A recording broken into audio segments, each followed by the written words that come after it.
Welcome back to our second session of today's Power of Us virtual conference. Now it's time we turn our focus to rethinking retirement. How do we ensure our senior citizens are living their best lives, and how do we want to live when we're 65 plus? Our thoughtful foursome on this topic are Dr Martin Hyde, Associate Professor, Centre for Innovative Ageing at Swansea University, Professor Malcolm Johnson, Visiting Professor of Gerontology and End-of-Life Care at the University of Bath. We have Claire Turner, Director of Evidence Aging Better, and Sara McLeish, CEO of Legal and General's Financial Advice. Welcome all of you. Do post any questions, of course, that you may have, but let's jump straight in terms of rethinking retirement. Is even the word retirement, the concept itself, is it outdated these days? Are people still hitting a magical age and reaching for their pipe and slippers? I'll start with Dr Martin. Actually, I think the concept of retirement is outdated, and now people are starting to think about different ways in which they can enter later life. I think itself is outdated. Most people now enter retirement active, healthy, looking for a variety of activities to engage in. The nature of work in later life has changed, and in this country, we don't even really have the notion of retirement as we used to, as the default retirement age has now been retired. So the whole idea of this new phase of life, this third age that's opening up, is far more active, far more diverse, far more open than it has been in the past. And I think it really does call for us as a society of all actors, not just people who are entering this stage of life, to really rethink what we want for our later years.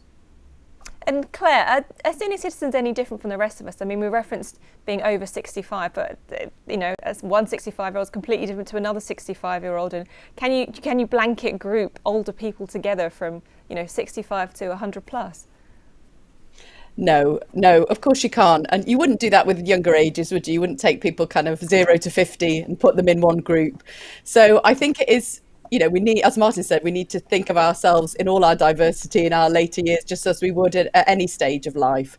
And I think we've done some research at Aging Better that was sort of asking people, what they want from a good later life, what makes a good later life. And it's the things that I would say about my life now, good health, enough money, social connections, meaning and purpose. So I think it's really important that, I suppose, when we think about our later lives, that we don't kind of go to these stereotypes and think about it as a life stage as any other. And Professor Malcolm, I mean, at the moment, obviously, COVID's changed all our lives, but especially for some older people who are having to shield and possibly not see families, what are the biggest impacts that's having on them? And when you hear, for example, on talk radio, you get the people with the strongest opinions calling up, but people I've heard have called up, they want more autonomy. Do we give older people enough autonomy on their own decision making, especially in light of COVID? I don't think we do, but most older people, both the people we meet and the people we hear of through research, want to respect the fact that we owe a debt to each other, and that restricts their connections with the people they want to meet. But even this morning we've heard that the impact of isolation and separation is creating acute loneliness. And in Guild Living, where I'm research advisor, my colleague in the University of Bath, Dr Sam Carr, has done a stunning piece of research on the social origins of loneliness. And it's important that we shouldn't just correlate large groups of people and say, oh, there are so many people who are lonely, or there are so many people who feel this or that. That helps us, it gives us a macro picture. But as you've just said, putting together 10 to 12 million people who happen to be in an age cohort and treating them as though they're all the same is monstrous. But we still do it a lot. So older people want to have as much autonomy, agency, as they can reasonably have. Sometimes compromise by the chronic diseases that will require them to have help from other people. But taking away agency, taking over older people's lives is something that they find extremely difficult. And I think that the new patterns of retirement are going to be about enabling older people to go on making their contributions, being involved in society as far as possible. And researchers and policymakers and practitioners and those who influence our view of older people need to work together and make that possible. And Sarah, do you think ageism plays a part in that? Do we face a real problem with ageism in our society, in your opinion? I think that's changing. At L&G, we spend a lot of time talking about the importance of our older workforce, and I think people have become more and more alive to the fact that older workers are an absolutely critical and very important part of the workforce. But as you said, I think our notions of retirement are what's really work against us here. So we have some very outdated terms that we work with still: senior citizen, the elderly, pensioners, etc. And I think we need to do a lot more to change the language, the imagery, the way that we conceive of retirement in this country to help us, combat some of those ageist tendencies that we do have. I think, as we were just saying, in terms of what this year has shown us, to be calling anybody over the age of 70 vulnerable, we know that has landed quite badly with a number of our customers, and indeed with some of my own family who absolutely don't see themselves as being vulnerable just for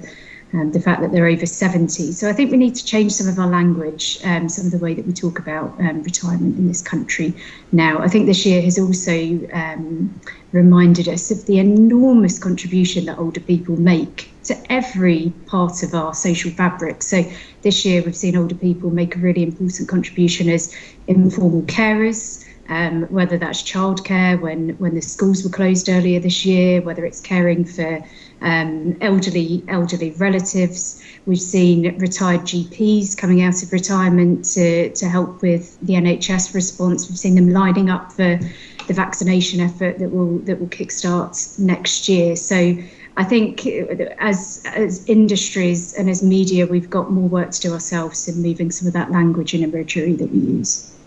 Claire, I could see you nodding along with that, and as part of this Power of Us series, that the topic of ageism has come up a lot. It's been stated that ageism isn't taken as seriously as, say, sexism or racism, and it should have we should take it a lot more seriously. I think Sarah obviously works with older people. She listens to their views, and she's quickly turned it there from the negatives to celebrating some of the positives and the input that older people can make. Is that what it's about? Is it about shifting how we view, how we speak about, how we portray older people?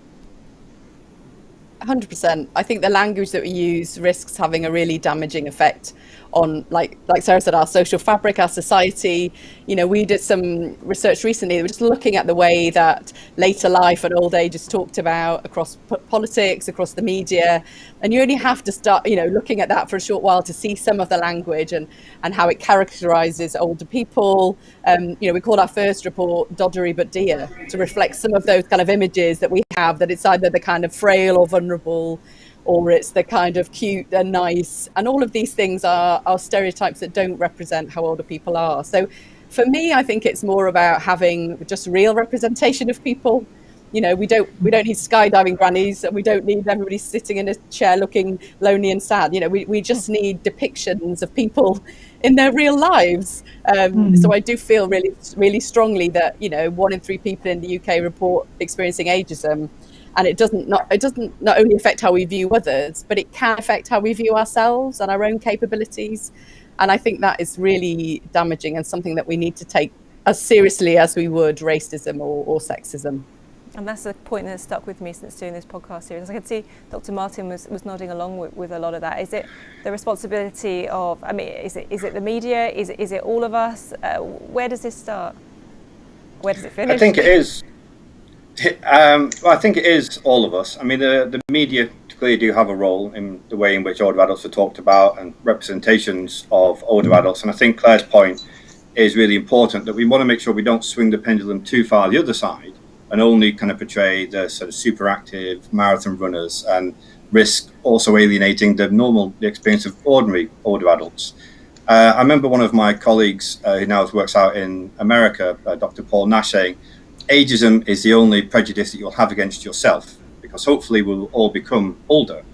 So by having ageist attitudes, you are prejudiced against your future self. And as Claire's alluded to, there's some really good research by Becca Levy in particular, but others around the world, that shows that those internalized ageist attitudes can lead to poorer health in later life, kind of lower life expectancy even. But I think in terms of retirement, also people's unwillingness to become active and involved. Because if you think later life is a time of poor health, poverty, loneliness, and that's inevitable, then you're less likely to undertake those activities that will give you purpose and joy and social connectedness. So it becomes this kind of self-fulfilling prophecy then.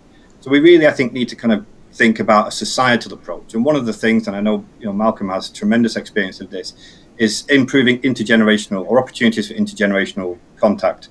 So there's also a report that came out from the Resolution Foundation, I think 2 years ago, that showed our cities are becoming more and more age segregated.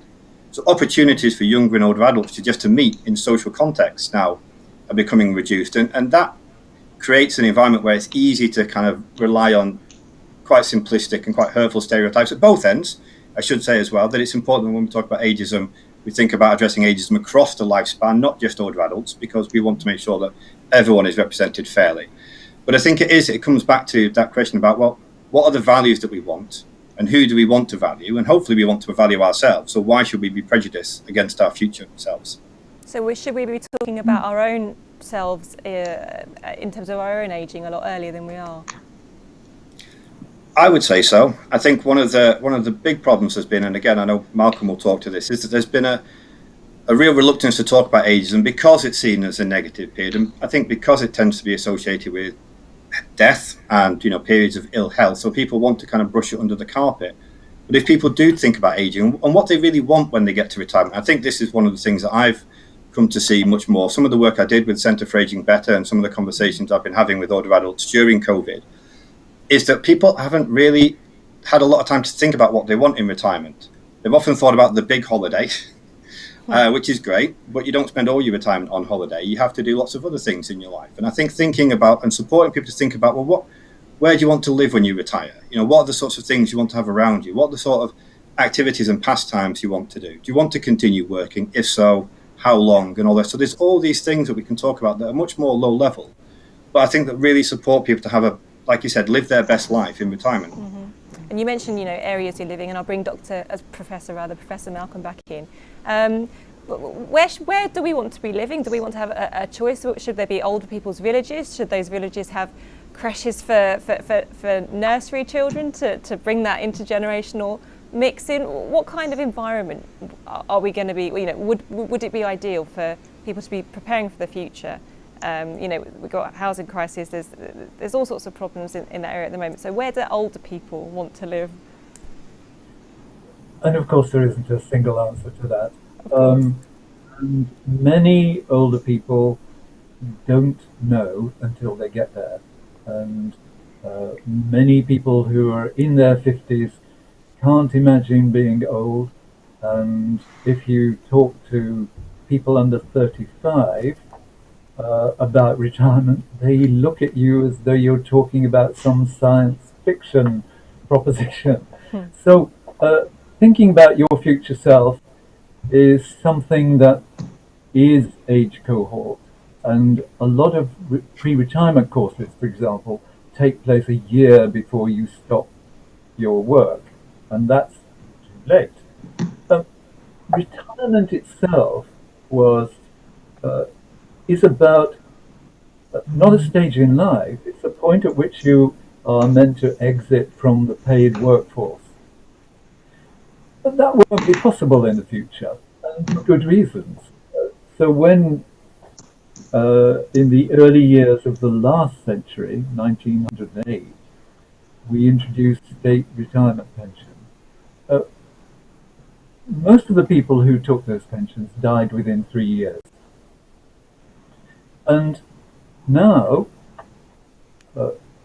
people aged 65, which has been the marker up to now, have got an average of 20 more years to live. And most of those will live not necessarily in blooming health, but in functional health. So they'll be able to live in the places they choose, wherever they are. They will be supported, and they will have a lot of autonomy. But our culture and our work environment don't yet include them. And so they find lots of barriers based on prejudice. And if we had a lot more time, we could talk about how... We've had Professor Malcolm's paused there for a second now. I'll take this opportunity till we get him back to introduce a poll. So if you could get involved with your opinions, that would be great. The question is, how do you feel about ageing?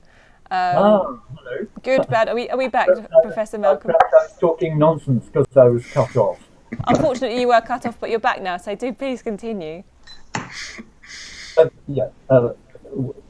There are 4 of us, and we all need to contribute. But our concept of retirement is based on exiting the workforce.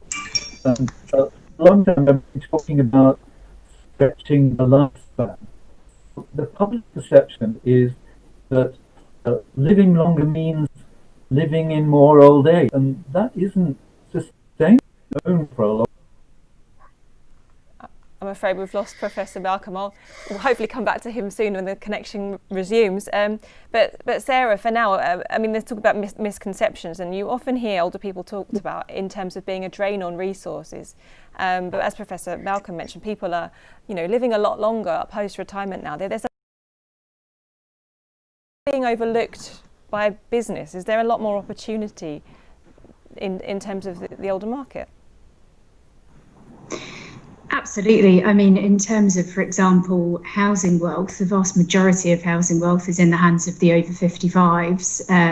A huge amount of a huge amount of wealth concentrated in that age demographic. I do think, as I said earlier, and as my colleague said, we do have an issue with the portrayal of older people in the media. So if you look at advertising for that incorporates older people, tends to be very grey, very drab, very colourless. We talk about the grey pound, the silver surfers, the white brigade, etc., the white-haired brigade, etc. So I think, again, as we said earlier, it's that when we try and reach out to this cohort of customers, we're using very outdated, homogenous, colourless images of them. It's either the white heterosexual couple dancing off into the sunset on a beach in white linen, or it's a much older lady with white hair shaking a piggy bank in front of a grandfather clock that's ticking, showing her running out of money. People don't connect with these kind of images. So what we've been looking at very closely at L&G is how we can better represent our customers in all their diversity and all their forms, better in our advertising and better in the way that we try and communicate with them. And one thing that we try and do in all of our images and all of our advertising is portraying older people having really positive experiences, and also being in groups, not just being on their own, having the kind of social connections that Claire mentioned earlier, whether that's meeting with their book club or visiting their church or at their local bowling club, etc. So I think if we're to connect better with this group of customers, we need to better reflect who they are. And unfortunately, Claire, obviously a lot of the places Sarah mentioned where we're going to have the interactions as the social connectivity aren't open at the moment. And for some people, that it leads to more connectivity. You can, at the drop of a hat, speak to people across the world through technology. But does that leave some people behind? Are you finding that technology is overall inclusive, or can leave some older people feeling more isolated than before? We've lost your audio, unfortunately, Claire. I'm afraid we've lost. Should I throw the question to Dr. Martin? I'm sorry. I think that what we're Technical seeing question. in terms of in terms of technology, is that we're all living in a much more technologically mediated world. And I think the COVID crisis has done a great deal to dispel the myth that older adults can't use technology. I think we've seen a tremendous uptake of technology in later life. I think there are still those who are digitally excluded, and we need to make sure that we don't overlook those. One of the things that I'm hearing a lot when we're talking with older adults using technology is that they miss the social side of it, the convivial side. So it's we're quite used to doing this sort of work-based type talking where people talk in sequence, but that more sort of organic way of talking, they find that Zoom, Skype, whatever technology people might be using doesn't really have that same level. So I think there's an opportunity for technology development improve on these platforms so people can have more of a natural way of talking to people and kind of form those connections, or to use technology to work to replicate the sorts of activities that they used to do in real space. So I know there's groups in Wales that are looking to develop sort of craft-based activities, so people will come together and do crafting, but they'll all be linked through whatever platform it is, and therefore the technology enables that sort of sense of community whilst at distance. And while we're on the topic of technology, there's a question coming from Miles. I'll just open it up to the panel, whoever fancies give me a nod. Are there any health technologies that you think are likely to improve our quality of health in more advanced age meaningfully that are coming in over the next few decades? This is what happens when is it anyone Martin? I think there's tremendous developments around health technologies. And I think it's such a broad scope that you have to sort of think, what are we sort of talking about? Is it the sort of the top end of kind of surgical appliances where there's developments, I think, particularly around artificial intelligence and 3D printing and all that kind of extremely exciting stuff, but right at that sort of the hard end, if you like, of health? Or we want to invest our time, money in innovations in preventative healthcare. And there are some, again, tremendous things that are being developed around that to enable people to be more active for longer. But one of the things that I'm very conscious of is that older people often aren't involved in the development and design of these products. And often you'll get very technologically good products, but that won't ever be used because they're seen as stigmatizing. So I think we're all very familiar with the classic example of the big red button that was designed to alert emergency services. And people didn't want to wear it because it was seen as stigmatizing. My nan, when she was alive, didn't want to wear a hearing aid because it was stigmatizing. And now you look at the developments in hearing aid technology, and they're really quite stylish and very cool. And I think that's what we have to be thinking about. If we want to design the panel's alluded to it, if we want to design for an aging population, we have to do so in ways that are innovative and active and that aren't stigmatizing. Yeah, absolutely. It's back to positive packaging, positive advertising, positive reinforcement of older people. And I think we've probably just got time for one last comment. If Claire's back, I'll just say, it's up to all of us to, combat sexism, combat everyday ageism, rather. So if you could say one thing for us to look out for, to avoid, and leave us on a positive note for what we should be doing instead, what we should be doing to reinforce, to celebrate aging and everything that it brings. Oh no, technology's not working again. Sarah, shall I leave the last word to you? Sorry, Claire. Yeah, I think it's everything that we've said. It's about avoiding those generalisations, avoiding assuming that anybody over the age of 55 has, the same outlook, the same experiences, the same aspirations. Because as we said, if you're someone who's 60, you've got as much in common with someone who is 30 as someone who is 90. So it's being really, really alive to that and to the wonderful diversity that we find with older people in this country. I can see three nodding heads along with that. So apologies for the technical problems there. Ageism is rife and embedded, and people don't realise that what they're saying is offensive and out of date and limiting. In the next week, a website called Stop Ageism, which I've been involved in, will be launched, and it does two things. One is to let people know that ageism damages enormous numbers of people. It limits them, and this website is not just about calling out people's bad behavior, which that needs to be done, but it allows older people to say themselves what they can do and what they feel they have had to confront in order to be the people they are. So if you preach at people, they won't listen. If you say, this is what you're doing, this is the damage you're doing, and here are the people who have survived it and come over the top, but there are millions of others who are limited by the things you say and do. Yeah, I agree. And Rachel, just I was just going to say, I'd actually quite like to give the last word to my 7-year-old son. It was my father's 77th birthday 2 weeks ago, and my 7-year-old son wrote in the card to his papa, as he calls him, "Happy birthday, Papa. Now you're old enough to be the president." And I thought, how wonderful. So let's give the last word to him, because I think he's got it spot on there.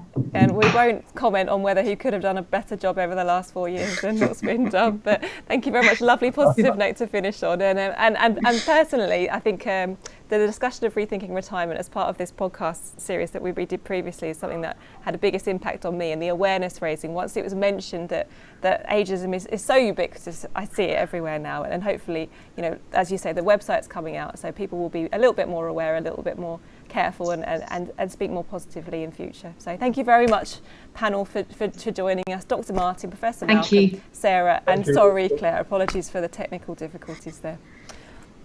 Well, it's been a great morning of discussion so far. Just one more talk remains on entrepreneurism, which I know you won't want to miss. But first, time to make yourself one final brew, and we'll see you after the break in a few minutes.